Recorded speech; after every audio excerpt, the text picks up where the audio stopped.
আমি ওই দিন এই জায়গায় বসে রয়েছি, আমি জাস্ট এই জায়গায় বসে আমি ফোন টিপতেছি, মাছে ঠুস করে কোথা থেকে আইসা এই জায়গায় বসে আমার সামনে বসে মাছ খাইতেছে।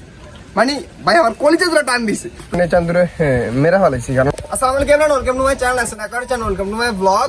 আমার ফার্মে আবার 3টা সমস্যা দেখা দিছে অলরেডি। প্রথম হচ্ছে মাছরাঙা সমস্যাটা, মাছরাঙা আমার প্রচুর পরিমাণে মাছ খেয়ে ফেলছে, যেটা বলার মতো না। তারপর সমস্যাটা হচ্ছে ব্যাঙের সমস্যা, কারণ আমার সাইড দিয়ে যে নেটগুলো আছে আমি যদি একটু দেখাই, এই যে এই নেটগুলো আছে, নেটগুলো এই যে নিচন সাইডটা উঠে গেছে, ঝড়ে নিচন সাইডটা উঠে গেছে। এই নিচন সাইডটা উঠে যাওয়ার কারণে আমার এই জায়গায় দিয়ে কিছু ব্যাঙ প্রবেশ করতে পারতেছে। এবং তৃতীয় যে বড় সমস্যা যেটা হইতেছে, এটা হচ্ছে সাপ। অলরেডি আমি এর আগে একটা ভিডিওতে দেখাইছি আমার ফার্মে সাপ প্রবেশ করছিল এবং আমার ট্যাঙ্ক থেকে কিছু মাছ খেয়ে ফেলছিল ব্ল্যাক মস্কো।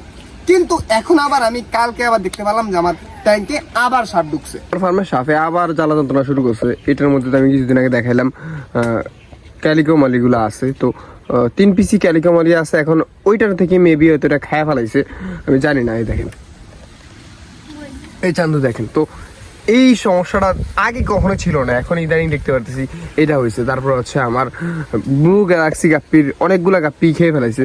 তো এখন যদি এরকম ভাবে চলতে থাকে আমি তাহলে কীভাবে কী করবো? এই দেখেন, এই চান্দু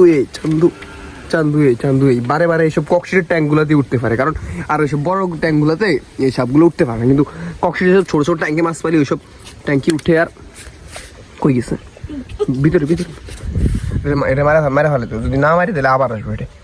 কই যদিও যেভাবে দিছে এটা বাঁচার কথা না।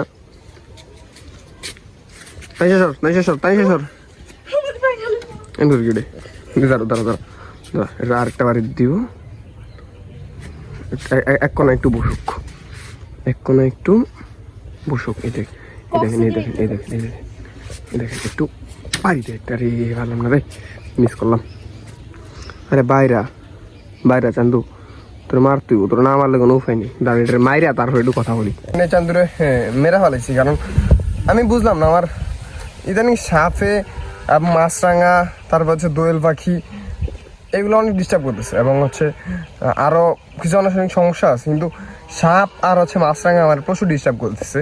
তার উপরে আবার ব্যাঙও আছে, তো এগুলো আমার প্রচুর ডিস্টার্ব করতেছে। তো এটা কখন আসলো কাটেলে জানি, এটা আরও আছে সাপ, আরও কিছু সাপ আসে।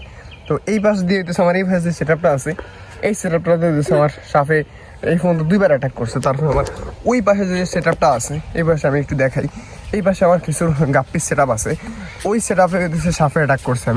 আমার অনেকগুলো মাছই এই সেটআপ থেকে খেয়ে ফেলছে।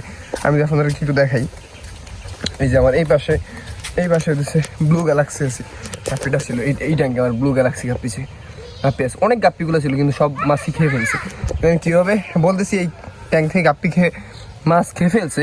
আমি একটু যদি দেখাই, এই দেখেন এই জায়গায় একটা সাপের খোলস পাওয়া গেছে। দেখেন এই ট্যাঙ্কি সাপের একটা খোলস পাওয়া গেছে। দেখেন আমি কালকে রাত্রি লক্ষ্য করলাম, তো তুলি নেই আপনাদেরকে দেখানোর জন্য। দেখেন এই ট্যাঙ্কি পাওয়া গেছে। এরকম ভাবি দিন যেতেছে, একটা সমস্যার সমাধান করতে পারি না, আর একটা সমস্যা আইসা কাদের হয়ে বসতেছে আর কি। এই সাপ ব্যাঙ মাছরাঙার কারণে আমার মাছ উৎপাদনে অনেকটা হ্যাম্পার হইতেছে। আমি যদি একটু দেখাই, এদিকে আমার এই পাশ দিয়ে হইতেছে সোট্টার প্লাটিগুলো আছে। এই দেখেন আমার এই পাশে সোট্টার প্লাটিগুলো আছে, যদিও দেখানো যাবে কিনা বুঝতে পারতেছি না, কারণ পানির কালার আর মাছের কালার অনেকটাই সেম, এগুলো তুললে বোঝা যায় যে কালারটা কিরকম। তো এখানে আমার সোট্টার প্লাটিগুলো আছে, এইটা ট্যাঙ্কে এবং এই ট্যাঙ্কে আমার সব প্লাটি আছে। দেখেন এই ট্যাঙ্কে আমার সব প্লাটি আছে, এগুলো মাশাআল্লাহ বিশাল। এই ট্যাঙ্কটা যদি একটু দেখাই, এটা হচ্ছে আমার ব্রুড ট্যাঙ্ক। এই ট্যাঙ্ক থেকে বাচ্চাগুলো আমি ছোট বাচ্চাগুলো কালেকশন করে আমি এই ট্যাঙ্কে দিই। তো এই ট্যাঙ্ক থেকে এই ট্যাঙ্কে দেওয়ার আগে, আমি ঢাকা যাওয়ার আগে মিনিমাম আমি 700-র উপরে মাছ আমি এই ট্যাঙ্কে স্টক করছিলাম। আমি চিন্তা করছিলাম যে মাছগুলো আরো বড় হলে তারপর আমি সেল দিতে পারবো, বা হইতেছে আমি যা করবো। কিন্তু রিসেন্টলি বিগত 1 সপ্তাহের মধ্যে আমি সর্বোচ্চ এটা আমার 200-র মতো মাছ আছে, আর সব মাছ আমার হচ্ছে মাছরাঙাগুলা খেয়ে ফেলছে। তো মাছরাঙার কি বিশাল সমস্যা আমি যদি আপনাদেরকে বলে বুঝতে পারবো না। আমি ওই দিন এই জায়গায় বসে রয়েছি, আমি জাস্ট এই জায়গায় বসে আমি ফোন টিপতেছি, মাছে ঠুস করে কোথা থেকে আইসা এই জায়গায় বসে আমার সামনে বসে মাছ খাইতেছে। মানে ভাই আমার কলিজা ধরে টান দিছে। তো যাই হোক, মাছরাঙা অনেক বড় একটা ডিস্টার্ব করতেছে। তারপর যদি দেখাই, সাপে আমার প্রচুর ডিস্টার্ব করতেছে। আমি শুধু একটু দেখাই, এই ট্যাঙ্কে ক্যালিকো মলিগুলো আছে। এই যে আমি একটু ধরে দেখি, এই ট্যাঙ্কে আমার ক্যালিকো মলি আছে।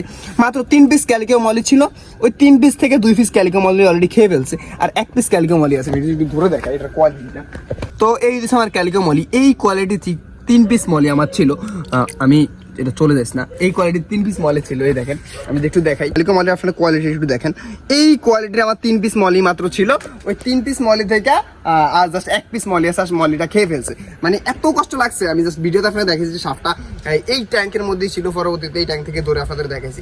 এই কোয়ালিটির মলি আলহামদুলিল্লাহ আসলেই করাটা খুব কষ্টকর, কিন্তু আমার হয়ে গেছিল বা আমি করতে পারছিলাম, কিন্তু আমি আর আলটিমেটলি টিকাইতে পারি না, এটা সবচেয়ে দুঃখের বিষয়। তোমার সাথে ছেড়া দিই। তো এরকম যদি ক্রিস্টাল গ্লাসার ডিসপ্লে ট্যাঙ্ক বা একুরিয়াম বা বেটটা ট্যাঙ্ক যদি কেউ নিতে চান, তাহলে এই পেজের সাথে যোগাযোগ করেন। ওনারা খুব ভালো মানের ক্রিস্টাল গ্লাসার, নাসির গ্রুপের ক্রিস্টাল গ্লাসার খুব ভালো মানের একুরিয়াম প্রোভাইড করতে পারবে। ওনারা খুবই বিশ্বস্ত এবং কোয়ালিটি খুবই ভালো। এটা জাস্ট আমাকে ওনারা পাঠাইছে জাস্ট আমি ডিসপ্লে করার জন্য এবং ট্যাঙ্কটা কিরকম ব্যবহার করে আপনাদেরকে রিভিউ দেওয়ার জন্য। তো এই পেজ থেকে নিতে পারেন, আশা করি ভালো কোয়ালিটির আপনারা ডিসপ্লে ট্যাঙ্ক পাবেন বা বেটটা ট্যাঙ্ক পাবেন।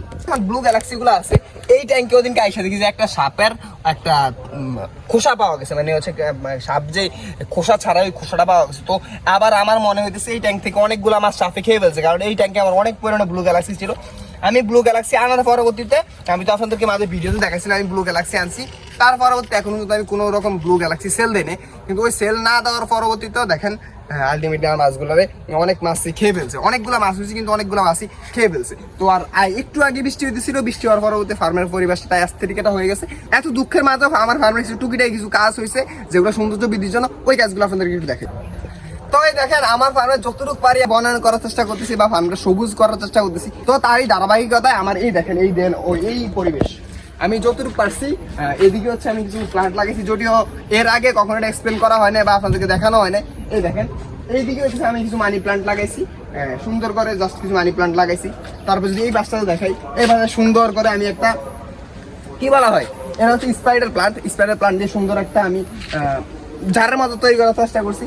তারপরে এই পাশ দিয়ে একটু যদি দেখাই, এই পাশে আমি সুন্দর করে একটা ফুলের আস্তরণ দিচ্ছি, মানে একটা ফুল যে টপগুলো ছিল, টপগুলো একটা সময় এলোমেলো ভাবে ছিল, পরবর্তী চিন্তা করলাম না এগুলো গোছানো দরকার। তারপরে তো এইগুলো একটা সেট আপ দিছি। এই পাশ দিয়ে যদি দেখাই, এই পাশ দিয়ে সুন্দর একটা সেট আপ দিচ্ছি, দেখেন এবার যে সুন্দর একটা সেট আপ দিচ্ছি। আর এইটাকে একটু দেখাই, এই দেখেন এইটা কি সুন্দর লাগতেছে, পুরো গোল হয়ে জোপালো হয়ে গেছে, মাশাআল্লাহ এটা অনেক সুন্দর লাগতেছে। তারপর যদি দেখাই আমার এই পাশ দিয়ে আরেকটা সেট আপ দিছি, এই পাশে আমার যেসব গাছগুলো ছিল আর অনেক গাছ আছে যদিও ওগুলো এখন সেট আপ দেওয়া হয় না, এই পাশে এই গাছগুলো সেট আপগুলো দিছি অলরেডি। এটা হচ্ছে একটা অনেক আগে এই গাছটা হইতেছে মামুন ভাইয়ের কাছ থেকে আনছিলাম, কাপি বিডির মামুন ভাইয়ের কাছ থেকে আমি এই গাছটা আনছিলাম। তো এই গাছটা মাশাআল্লাহ অনেকটা বড় হয়েছে। এর আগে একটা ছিল ওটা মারা গেছে, তারপর ওইটার বাচ্চা কাচ্চা এই দুইটা আছে, আলহামদুলিল্লাহ বড় হয়েছে। তারপরে এই দেখেন এই গাছটা অনেক সুন্দর লাগে, যদি গাছটার নাম জানি না, এই গাছটা অনেক সুন্দর লাগে। তারপরে আমি এই পাশে যাওয়ার জন্য জাস্ট আমি এই দুই পাশে দেখেন যে দুইটা আমি আমার ফান্ড গাছ লাগাই দিয়েছি। যদি ফান্ডের অনেকগুলো প্রজাতি আছে, ওই প্রজাতি থেকে আমি দুইটা ফান্ডের প্রজাতি পাইছি, একটা প্রজাতি পাইছি, এই ফান্ডের দুইটা ফান্ড দুই পাশে লাগিয়ে দিচ্ছি এবং উপরে আরো কিছু ফান্ড দেওয়ার ইচ্ছা আছে। তো এই দিশাবদ্ধ অবস্থা ফার্মটা সুন্দর করার জন্য যতটুকু সম্ভব আমি চেষ্টা করতেছি, জানি না কতটুকু পারবো, তারপর আমি চেষ্টা করতেছি আমার ফার্মটাকে সুন্দর করার জন্য, সবুজ বনায়ন সবুজ শ্যামল করে তোলার জন্য। তো এই আজকের মতো ভিডিওটি কেমন লাগছে অবশ্যই কমেন্ট বক্সে কমেন্ট করবেন। সবার জন্য দোয়া করবেন। ধন্যবাদ, আসসালামু আলাইকুম।